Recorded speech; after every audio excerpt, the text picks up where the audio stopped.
All right. Good afternoon, everybody. Welcome. Whether you're here with us live and more of you are joining us live as we go, or whether you're watching us later, we're so excited. I'm so excited to have you here to talk about the biggest decision of the year. Nothing like setting the table, setting a high expectation with the title, right? The biggest decision of the year. And if you were with me last week, or if you watched last week, you're going to see this being very connected. And as I finished preparing for today, I would actually say that maybe I should have done them in the other order, but it is what it is.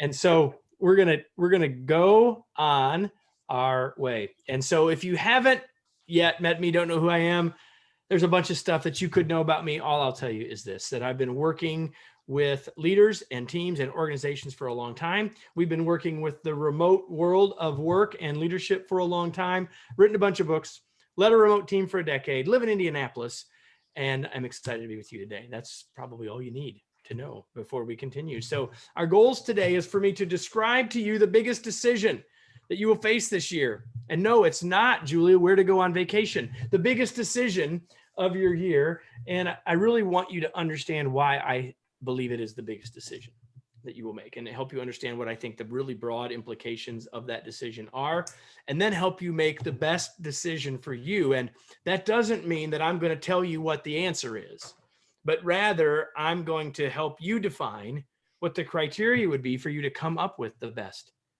answer. And as I shared with you last week, they don't have the workers. What we got? This one hasn't had to do that yet, Charles. Someone off. There we go.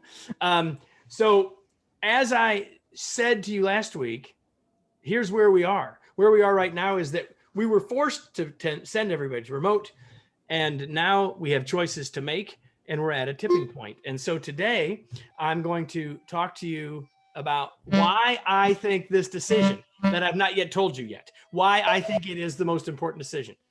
And then I'm going to help you make a better one, as I've already said. And all of this, I'm going to mute somebody else there. And all of this is connected to last week's webinar. And when we're done, you may say, Kevin, you should have turned these webinars around. But if you're watching later and you haven't watched last week's, stop and watch it first. But it really won't matter at the end of the day, because all of it is connected. All of it makes a difference. And so here is the biggest decision that you and your organization will make this year. What is our future of work? Right, that's a question we probably never really thought about in a couple of years ago. And then last year we didn't have any choice about it. And now this choice is before us. And last week I said that the most important question really is this, is how will we determine the future of work? But fundamentally, it's a two-part question. And it's not only the how, but the what. So the biggest question that your organization will make this year is, how will we determine the future of our work, and what will it be? What's it going to be? What's it going to look like? This, as I said to you last week, this is a moment that absolutely matters. And now and last week I made that statement. And this week I want to tell you why it's so important. Here's why this is so important. There's a bunch of reasons, and this will become the outline for the rest of our short time together. Okay. And the first thing is that there are immediate impacts for this decision. There are organizational impacts, right? Related to cost, related to location, related to all sorts of things organizationally. Every individual team, whatever we decide to do, if we bring everybody back, it's new change. If we leave everybody where they are, there are implications. And if we have something in between, there will be implications for our teams. And every individual has a stake in this, right? In terms of what their day and their work and their life and their future is going to look like. So there are immediate impacts. There are also long-term impacts. There are long-term impacts to the culture of our organization. What it is, what it will become, what do we want it to become? There are implications in terms of retaining talent. I wrote this morning for our LinkedIn newsletter based on a survey that came out a few weeks ago from Prudential that said that 26% of people surveyed said that when the pandemic calms down, or something like that, they said, when the pandemic calms down, 26% of people said, I'm going to be looking for a new job. Well, that means for every Zoom call that you're on, that's every fourth person. Now, that may not be quite the same number for your organization, but for everybody that has less than that, there's someone who's going to have more than that. And that doesn't mean they're all going to leave, but it means they're going to look. And if they're going to look, then what could we be doing now that might keep them from looking? Or if those people leave, what do we do to make sure that we are attracting the talent that we need in the future? And the decisions that we make now will have long-term implications to both what we can retain and what we can attract in the future, and our business results will be impacted. Our business results will be impacted. I don't think there's any question about it. So that's why this is such an important decision. What's our future look like? How are we going to make that determination? Now, I think there are about 7 components to this decision that we need to take into account. And that's really going to frame the rest of our time today. Obviously, the decision itself, right? The decision itself. And by the way, the Pacific Northwest is gaining on Toronto as being the hotspot for today's call. The overall direction, the overall decision itself is part of this. How committed are people, both leaders and team members, to that decision? That has part to do with the culture and all that talent stuff we talked about. What is our timeline for doing it? What is our transition plan for getting there? What is our transition support, the training and learning that people are going to need in order to make our chosen decision work? How will we continue to communicate about it, not just through the transition, but beyond that? And then lastly, are there policy changes, clarifications, adjustments that we need to make? I don't want to leave it off the list, but I really don't want it any higher on the list than this. It should be the outcome of it all, not where we start. I've already worked with and observed a number of companies that are really starting with the policy. And I'm not sure that that is really the right answer, because it's saying something about the how, right? That we're basically dropping on everybody what it's going to be. So let's talk about the decision itself. And the 2 big parts of the decision itself is, where are people going to work and when are they going to work, right? So this is where are they going to sit, how many days a week, and what time of the day are they going to work? Because I believe if you're only thinking about the where and the how many days and what locations questions, you're leaving out another part, which is this flexibility of workday stuff, which I think is going to be important. And I think more of us that maybe used to have every person come to the building, like might be the case for Keith as an example, everyone comes to campus. The future might look much more like my organization, where we got people in 3 time zones, even if they're all in the same zip code. And so thinking about that, I think, is going to be a critical thing. I thought we'd have a moment of fun here. I'm going to share with you a poll. I've got 2 questions for you. I'd just love to get your answers to these 2 questions. And there they are. You can see them now. Has your organization already decided on this, yes or no?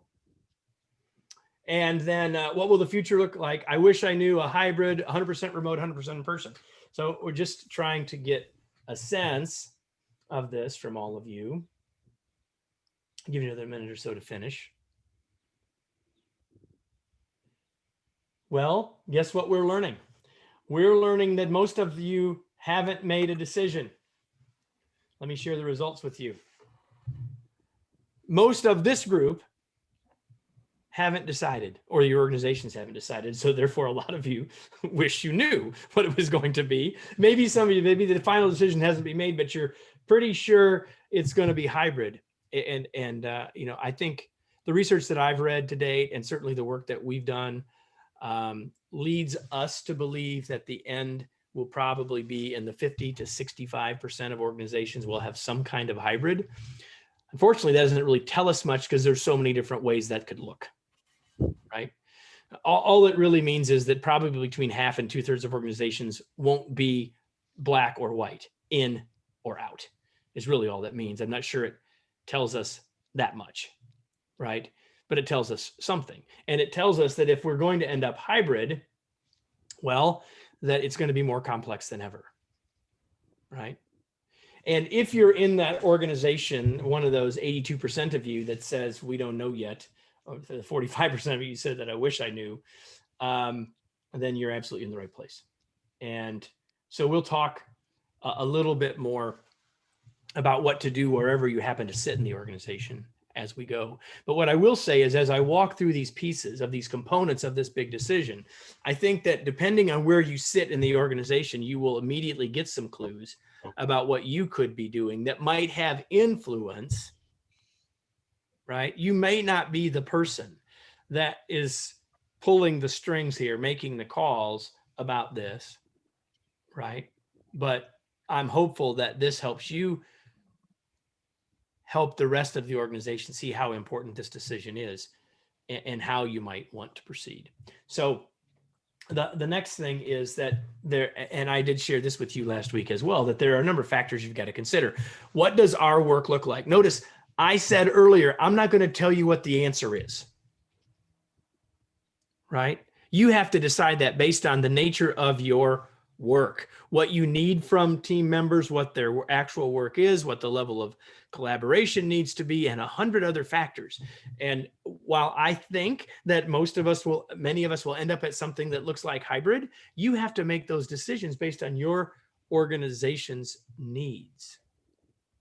Not just what some one person might want, but what is our organizational need, and what is the needs of the individual, wants and needs of the individuals. And we need to think about how we've been doing in this remote world. Like, if that's not been working, that doesn't mean that we can't stay remote, but it means, okay, that means we need to prepare ourselves to be successful at this long term and not just sort of blindly say, here we go, right? And I think you really need to think about your culture, without question. What is the culture that you want? What is your aspirational culture? What is the culture you desire? And all culture is the way we do things around here. Right? Don't get all hung up on what the fancy message of that is. Okay. Think about your desired culture. Some of the things you need to think about the actual decision itself. But however we get to that decision, as we talked about last week, is commitment is so very important. Right? So, man, if we want folks to be committed to the decision, the more we can engage them, the better.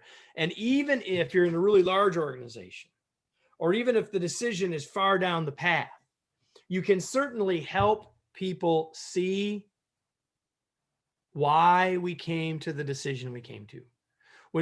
Like, for example, if you're in an organization where there's a tremendous need for collaboration that you haven't been able to fully solve in a remote world, and so the reason that we're bringing all of our engineering teams back is so that they can have the level of and the sort of spontaneous collaboration that is sometimes hard to replicate remotely, or you haven't been able to crack that code yet. And so we're going to bring them back. Then people might get that if they see, hey, I understand. That's our mission. That's why we're here. Help people see that. Right? Yes, Keith, I will try to do that in just a second. So involvement and input, the more that we can engage people in it, the better. And whether that's direct involvement or whether that's listening sessions, and certainly by giving people a clear implementation plan. Here's the thing, even in large organizations, if we can give people an overall transition plan, we can almost always give teams and individuals some say on exactly how it's going to play out. And the more that people have some ownership, the more commitment you'll get.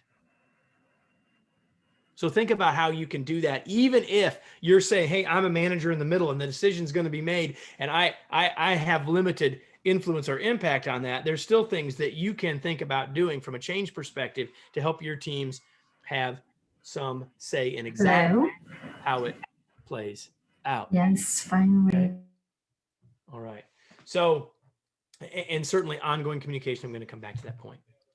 So Keith, you asked about the importance of building trust and how that will have impact on these decisions. I would say if your organization has high levels of trust, then you can probably get by with less actual involvement, right? Like, so let's say that we were the team, the 40 plus of us that are here at this moment.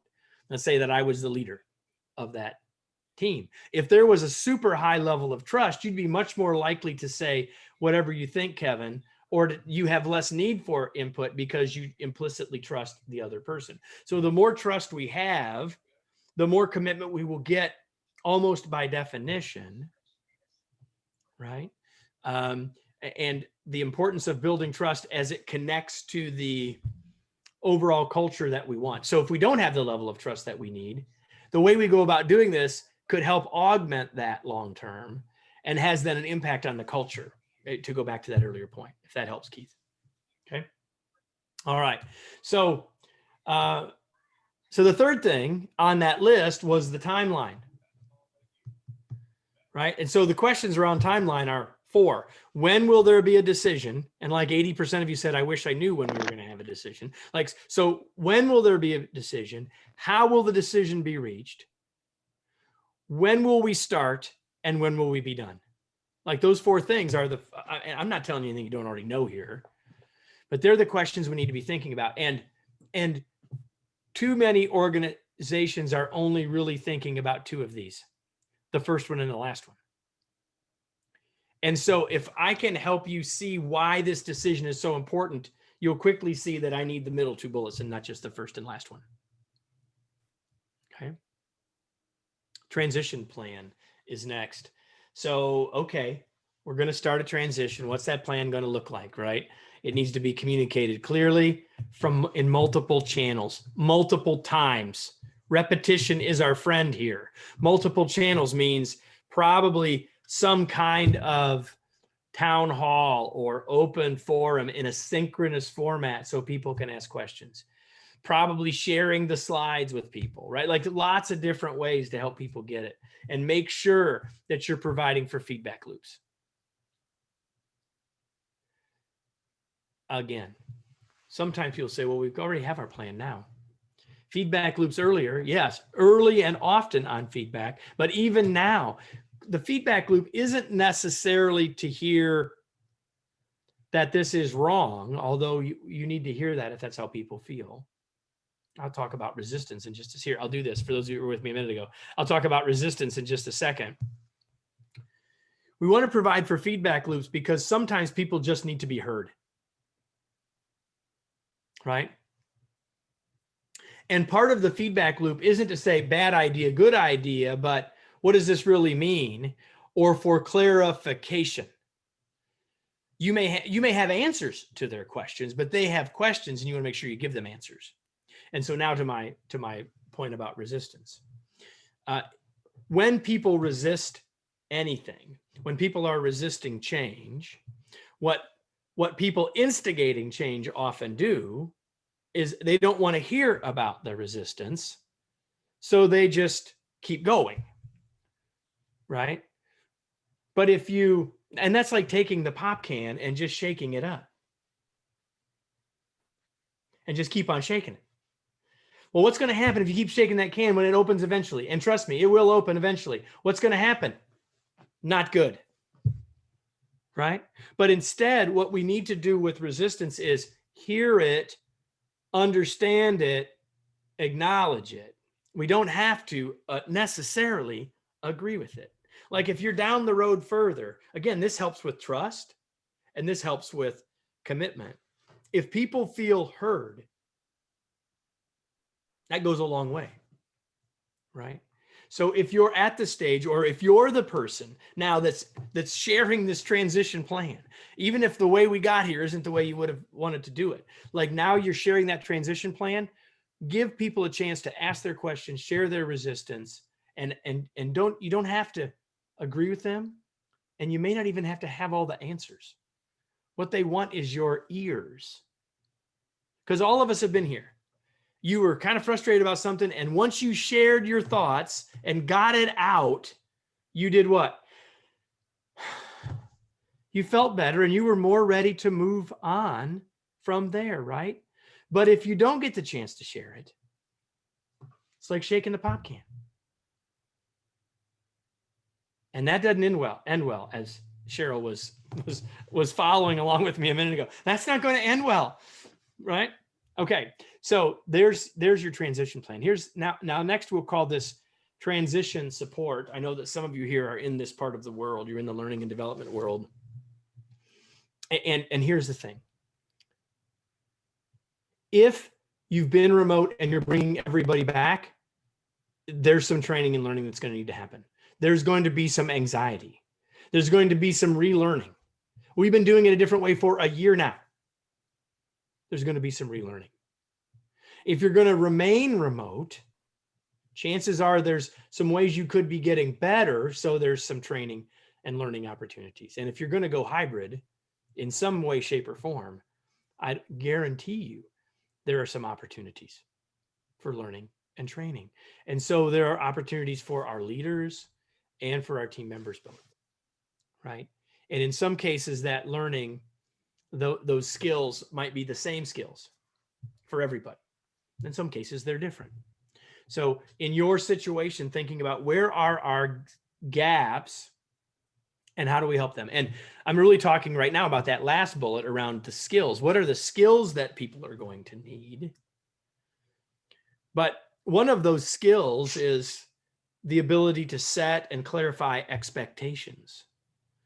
And if we're going to go back, expectations are going to change. And if we're going to go hybrid, expectations are going to change. Help everybody, team members and leaders, do a conscious and intentional job about re-clarifying those expectations. It will make things go so much better. If you remember 6-8 weeks into the lockdowns, the first few weeks, chances are things went pretty well. Everyone was like, man, this is actually working. This isn't too bad. But everyone was running on adrenaline. And then it started to, the honeymoon was kind of over and it kind of didn't go so well. One of the reasons it didn't go so well is no one really knew what to expect or what to expect of each other or how to ask or clarify those boundaries and expectations. So now we need to help people know how to build those moving forward. And the other thing is there may be some needs around team building, right? Team skills. What's this look like when it's hybrid? What if your hybrid is some people are gone? Some people are always, the same people are there on the same days, right? Everybody comes to the office, but I'm only ever there with half the people. I'm there with Beth and Keith, but I never see Cheryl and Mary. Well, that's a different kind of hybrid than sort of rotating through, right? That's what days are the leaders going to be there? All the days? Only some of the days? Like all of those are things that once you figure that out, then that has an implication to supporting people to be successful once it happens. Getting this part right will have a huge impact on your long-term success. Talent retention, talent attraction, right? Business results, trust, Keith, right? Ongoing communication, continue to have feedback loops, continue to have listening and learning taking place. If you're a leader, remember that you are a communication conduit that runs both directions, and make sure that you're helping this communication happen moving onward. Because if you're going hybrid, communication is going to get harder again. And so we got to be focused on it and thinking about how we can make that work. Okay. And then lastly, consider the policy implications. And I don't mean that they're not important. You might have HR policies, you might have safety policies, you might have reimbursement policies, you might have all kinds of policies. You might have policies you need to look at that I haven't even thought of. And that's right. You need to think about this. But the problem is if we start there, we circumvent a lot of the rest of this. And now we're not getting, because now we're telling people about the policy, right? Now, and so if your process is to get the feedback and to do the listening on a policy, then that would be fine for it to go earlier. But like I told you last week, this is more than a policy change. So putting this too early, I think, is risky. That's what I'll say. Is I think it's risky because this is more than policy change, it's organizational change. And that's the point, right? So the challenge that I have as your facilitator for this short session is that I don't know, I mean, I do know a few of you. I know where a few of you sit in your organizations. I certainly don't know where all of you are. And I certainly don't know all of where everyone is that's going to be watching this later. And so I hope that in some of what I've shared, it gives you a clue about what role you could be playing in this process. I mean, if you're in the L&D area, I've certainly given you some very specific things to think about. If you're specifically in the HR area, I've given you some very specific things to think about. But regardless of where you sit, whether you're a frontline leader, a mid-level leader, a CEO, an individual contributor, regardless of where you are, I think you have several roles that you can play. And one of those is, what is your role in the creation of the vision, the plans, and the policies? You'll determine that. And I would just say that if you say, hey, that's not in my bailiwick, if you're in that 82% of people that are saying that we don't have a plan yet, or I don't know what it's going to be yet, then I would encourage you to think about how can you be an influencer, right? How can you be proactive and intentional in helping make that happen? Maybe there's been something that I've said that you want to share. Maybe you want to share the recording of this with others. Maybe you just want to have a conversation with other people to help them see why this is a bigger thing than they might be thinking. But what can you do? So that's the first bullet. And so then whatever's coming, how can you be a leverage point to make the change really be successful? As well as supporting the transition. Again, whatever your role, you can support the transition. And remember that being a role model is something we can all do. And in fact, especially if you're in a leadership role, you are a role model. The only question is, are you modeling what you want them to replicate? Right? Like you are the last bullet. The only question is that serving the organization or not? And that's worth you thinking about as well. So back to Keith's point about trust, right? If we want there to be more trust, are you role modeling that, right? As an example, okay? So I have a few more slides to show you, a couple more things for you to do, but before we get to that, I'm going to take a breath and take a sip of my tea and see, does anyone have a question or a comment that you want to share? You can unmute or you can just put it in the chat real quick. Anybody have a comment, thought, question, something that you want me to address or for us to talk about?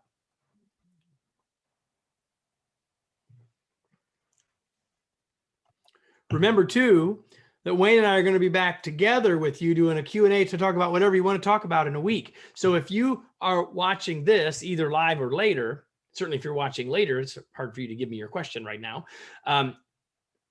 But either way, if you want to share this recording with others, please do that. Get other people to, I will answer that question in just a second. Feel free to engage other people to join us so they can join us for the Q&A, right? Bernard, of course I'm drinking PG tips, 100%. Barb says, I think it's an equal fear of going back to the old way, yeah. So there are people saying, well, if we go back to the office, are we going to lose some of the progress that we've made? And I think that's a fair question. And I think if the decision is organizationally to move back more of the time, then I think that's a fair question for us all to ask, not in a accusatory way, but in a curious way. What can we do to make, like, we've learned some stuff. Let's make sure we don't lose that, right? Suggestions for mobilizing the naysayers, the ones who look for the obstacles instead of the opportunities. Well, I would say I'd help them. I'd make sure I understand what they see as obstacles, right? And because a lot of times a naysayer is operating from a lack of information. And so then it looks like an obstacle. And if we can shine a light on it and maybe help them see it another way. And here's the other thing. When you get people to talk about their concerns rather than just having them echo around in their own heads, it clarifies them and often reduces them. Have you ever had that conversation? Ever had a conversation with someone and They talk, and you don't really say anything. And when they're done, they say, thank you so much for helping me. And you say, I didn't do anything, but you did. You let them think it out loud. And so some of the things that people will see as obstacles, Laura, we can help them simply by letting them talk them through. It will give them a new perspective. It will also give you a perspective about how they're seeing it, so you can perhaps help them see it in a different way. Yeah. Dan says we're never going to completely go back. And I think that there's, yeah, Barb, that's exactly right. Acknowledging their concerns. You don't have to agree with their concerns. Acknowledge that. And if they see that as an obstacle, then how can we, okay, all right. So how do we minimize it? How do we walk around it? How do we use it? You know, you want to stand on my shoulders to go over it. What does that look like, right? Dan makes another interesting point here about what I might prefer, what I might want might not be what we all need. And so I think you're right, Mary. What I would encourage you to think about are both, what does the organization need and want? What do the individuals need and want? And remember that need and want aren't the same. I think we ought to understand all four of those. They all ought to go into the mix as we come to conclusions, right? So there's that.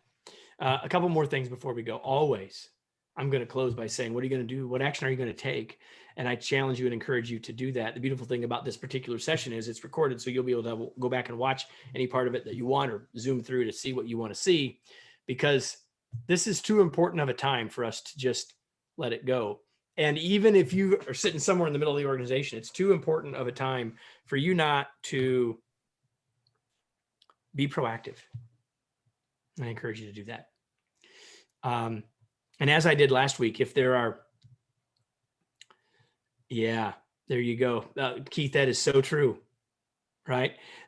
If we can clearly distinguish between our own needs and our own wants, there are a lot of leaders that I've worked with that said, I tell you what I want, but that isn't necessarily what we need. And if you can say that to others, that's a hugely valuable thing organizationally and interpersonally as well. It's an excellent point, right? Yeah. Okay. So Sarah, that's useful as well. Thank you. So just a couple of things. And I know that we promised you 30 minutes and I'm slightly over. So, we want to help you in any of these ways that we can. And I'll show you ways that we can do that. But one of the ways is we have this product that we created called 12 Weeks to Being a Great Remote Teammate. And it certainly applies in the hybrid mode as well. And people can, you can buy it for $99, get 12 weeks of content that's dripped out once a week in a blended learning approach, but you can also sort of binge watch it. You can get it all at once. And if you want to buy it for a bunch of folks on your team, we can certainly talk to you about volume discounts for sure. And we've got some organizations that are saying, hey, we want to drip it out week by week, but then we want to insert Kevin or Wayne or someone else from our team in to do some live sessions interspersed within. And we can certainly talk about doing that. And I've had great success doing that with organizations. So the question would be, how else can we help? If you have questions about that product, if you have questions about any of the stuff we've talked about and about how you just want some advice or you want some more direct counsel from us, if you're looking for external help in any of that, then let us know in any of those things. This next slide does not mean you're going to get a bill. It just means that if you want to chat, let us know. If you just have a question or two, just ask Wayne and I next week. But if you want to get on my calendar, that's the way to do it. Just send an email to Laura. She can get on the calendar, and it'll either be with me or someone. Just tell us what you're looking for, and we'll get you to a person that can be of most help to you. Okay, and that might not be me, because there are people qualified to do things other than me, and maybe it's not me because you might not be able to get to me as quickly. So Laura will help sort out who's the best person to help you, and if you really want to talk to me specifically, let her know that, and we can make that happen as well. We will be back for the final event, I guess, in this process, Wayne and I together, and I don't have it on, I'm not looking at it right now because my slides are up here, but you'll get emails to remind you of it. And we look forward to seeing you then. Hope that you'll be with us then. Thanks for being here with us now. And if you're watching me later and not with us live, hope you'll join us live for the last one in this series. Thank you all very much. Have a great, great, great day. We will talk to you all soon.